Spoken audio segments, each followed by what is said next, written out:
Back to the border. Lots going on, folks, but we can keep track, can't we? Follow the bouncing ball. Governor Rick Perry on our buddy Hannity show last night. He had some remarkable information to reveal. Maybe somebody ought to wake up Jeb Bush and let him know. Cut one, go. Sean, there have been, over the course of the last 5 years, since the fall of '08, over 203,000 individuals who have come into Texas illegally that have been booked into our county jails. Stop. Those individuals. Stop. That's 203 individuals, not who've come into the country illegally into Texas, but who've come into the country in Texas and have been booked into county jails. Go ahead. Have been accounted for over 3,000 homicides and over 8,000 sexual assaults. Stop. You know, folks, this isn't just Obama. This is McCain and Lindsey Graham, Kelly Ayotte, Bob Corker. This is Jeb Bush, George Bush, the other George Bush. This is the U.S. Chamber of Commerce. 3,000 homicides, over 8,000 sexual assaults over the last 5 years from illegal aliens pouring over the border in Texas. 3,000 murders, 8,000 sexual assaults. They come here for love, Mark, for love. Jeb Bush doesn't know who any of these people are. He's not down there checking them. This isn't a theoretical matter. Jeb Bush, you're not qualified to be president of the United States. And anybody who takes this open border amnesty position, they are not qualified to be president of the United States. Say what you will about pass amnesty. We've learned. And if we're going to get ideologues, whether they wear the Republican flag or the Democrat flag, it doesn't much matter. 3,000 murders, 8,000 sexual assaults. That's absolutely unbelievable. Now, my buddy Daniel Horowitz often writes at Red State, writes at Breitbart, other places. He points out to me all this talk, Jeb Bush and his buddy Clint Bullock in the Wall Street Journal op-ed today and elsewhere. You know, if we just had comprehensive immigration reform, if we would change our system, and we would legalize more people coming in here orderly, we wouldn't have all this illegal immigration from these countries. He points out that that is a bucket full of crap. The notion that people come here illegally because we have not been generous enough on our legal system is absurd. No people have been the recipient of our generous system more than Latinos, in particular in Mexico. Yet that's where almost all of the illegal immigration comes from. In fact, it's precisely because we've taken in such large portions of their population and don't enforce public charge conditions that they now all have family here and want to come. This year alone, 100,000 new Mexican immigrants became citizens. Did you hear me? Double that of the second highest country of origin, India.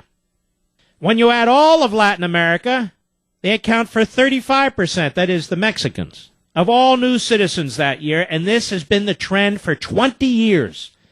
Now, people can debate the different aspects of legal immigration, but the notion that we've not had enough legal immigration from the primary sources of illegal immigration is insane.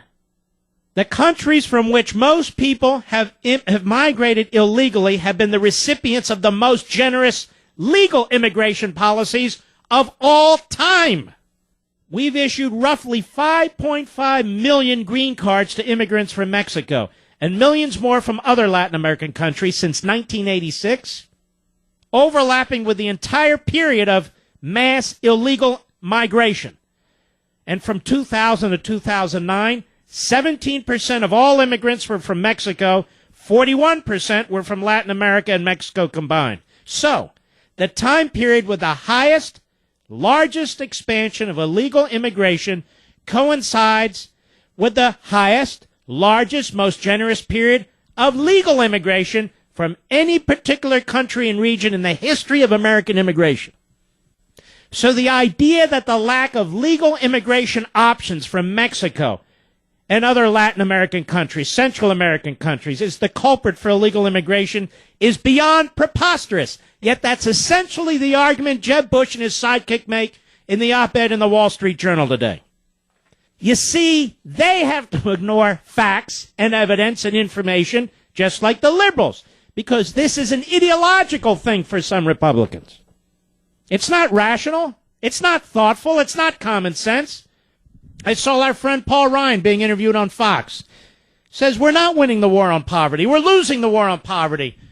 Paul, you're importing poverty into the country. How do we ever win that war when we're massively increasing the welfare state while it's imploding? When the percentage of producers is shrinking? You're importing illiterate, poor people from all over the world? Of course we're never going to win the war on poverty. And these same liberal fools in the Democrat Party go on about inequality when they're ensuring that there's inequality with the importation of dirt, poor, illiterate, unskilled people into this country. Without getting into the theoretical absurdity of the word inequality when it comes to economics, which I've dealt with before and no doubt I'll have to deal with again. So I just wanted to point these things out. And when you hear a guy like Michael Bloomberg go on, well, we're not going to round up millions of people and deport them. Well, ladies and gentlemen, if we're not going to do that, that's another reason why we must secure the border. If we're not going to deport people, if we're not going to round up people, if you can't use the word self-deportation by taking benefits and jobs away from illegal aliens, then, ladies and gentlemen, we damn well better secure that border because we're not going to deport anybody. Bloomberg just said it.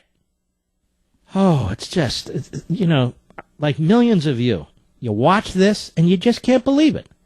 All the good arguments, all the rational arguments, all the evidence is in securing the border and having a lawful, stable, effective immigration system.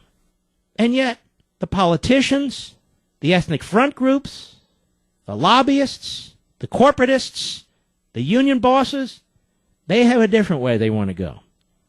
And they lie to us, and they deceive us, and their arguments are utterly preposterous. I can never support a Republican who opposes American sovereignty. I can never support a Republican who opposes American national security by supporting an open border. I can never support a Republican who supports drug cartels from other countries operating in our country and coyotes bringing people into our country because we won't secure our border. I can never support a Republican for any office who heard this statistic last night on the Hannity TV show from Governor Perry, that in 5 years' time, 3,000 homicides, 8,000 sexual assaults by illegal aliens pouring into Texas. What is the purpose of having politicians, ladies and gentlemen, if they're not going to protect the people in this country? And what's the purpose of having politicians if they see their purpose as changing the very nature of our society, of adopting cultures that people have escaped from to come to our culture? What's the point?